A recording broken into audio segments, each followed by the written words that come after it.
नमस्कार छात्रों, मैं लकी आहूजा स्वागत करती हूँ आप सभी का राजस्थान सरकार और वेदांता के CSR इनिशिएटिव ई कक्षा में, जिसके टेक्निकल पार्टनर है मिशन ज्ञान।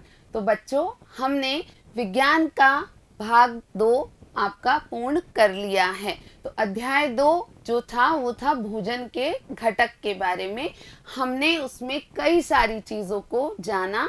हमने अलग अलग पोषक पदार्थों के बारे में जाना, उनके कार्यों के बारे में जाना। उसके बाद हमने संतुलित आहार को समझा और साथ ही हमने बहुत सारे अभावजन्य रोगों की बात की।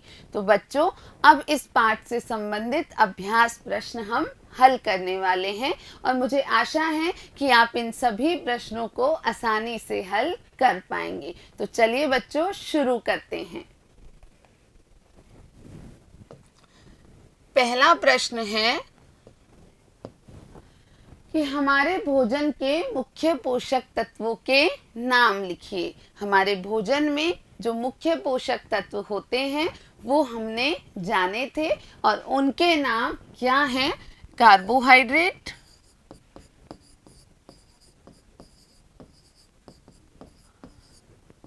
प्रोटीन, वसा, विटामिन तथा खनिज लवण।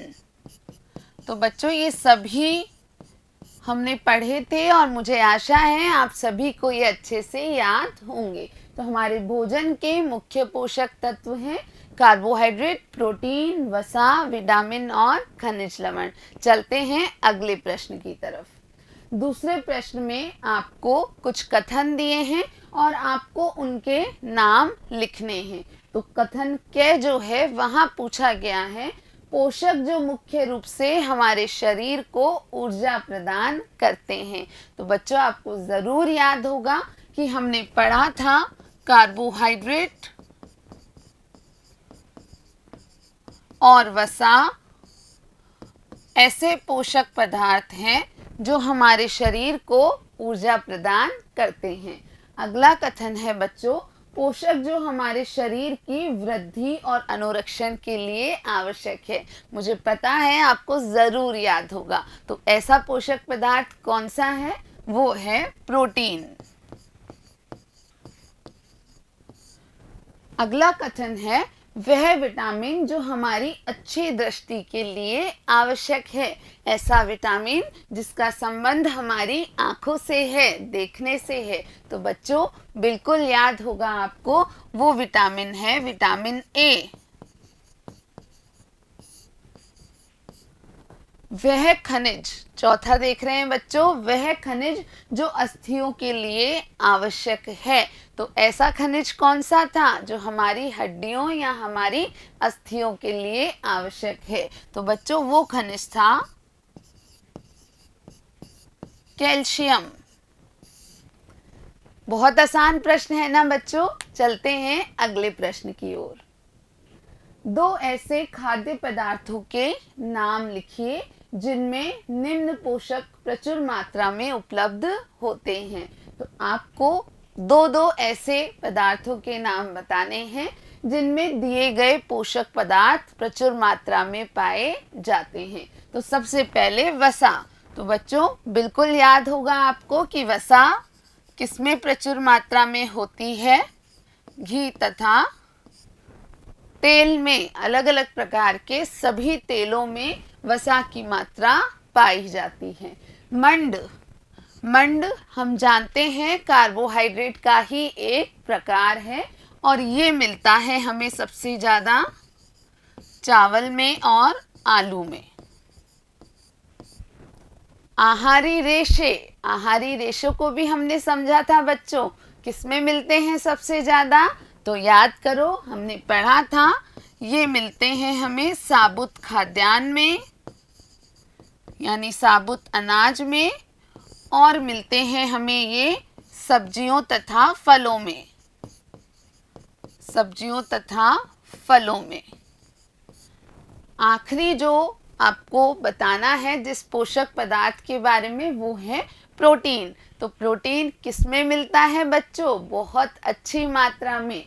तो बच्चों याद रखेंगे कि दालों में, विभिन्न प्रकार की दालों में प्रोटीन प्रचुर मात्रा में पाया जाता है। इसके अलावा बच्चों दूध से भी हमें प्रोटीन प्राप्त होता है। तो थे ना सरल सवाल? बिल्कुल बच्चों, आपको सभी पोषक पदार्थों के मुख्य स्रोतों को याद रखना है। चलते हैं अगले प्रश्न की ओर।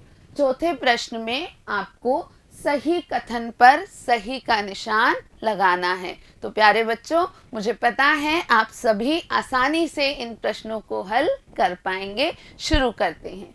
पहला कथन है, केवल चावल खाने से हम अपने शरीर की पोषण आवश्यकताओं को पूरा कर सकते हैं। क्या ये सही है?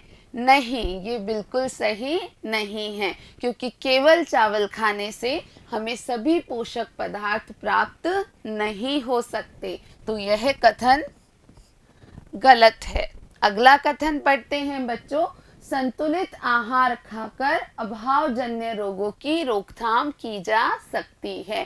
तो ये कथन बिल्कुल सही है बच्चों, कि यदि आप संतुलित आहार लेते रहते हैं तो अभावजन्य रोग उत्पन्न नहीं होते हैं। तो यह कथन हमारा बिल्कुल सही है। अगला कथन देखते हैं बच्चों। शरीर के लिए संतुलित आहार में नाना प्रकार के खाद्य पदार्थ होने चाहिए। बच्चों, नाना प्रकार का अर्थ क्या है? विभिन्न प्रकार या अलग अलग प्रकार।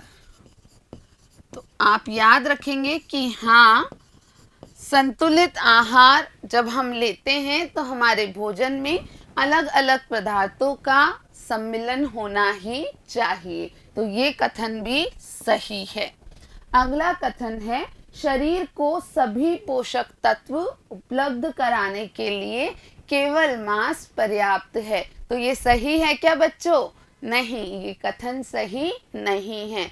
सिर्फ मांस के द्वारा आपके संतुलित आहार की पूर्ति नहीं हो सकती और आपके शरीर में सभी पोषक पदार्थ नहीं जा सकते हैं। तो यह कथन भी गलत है। चलते हैं बच्चों अगले प्रश्न पर।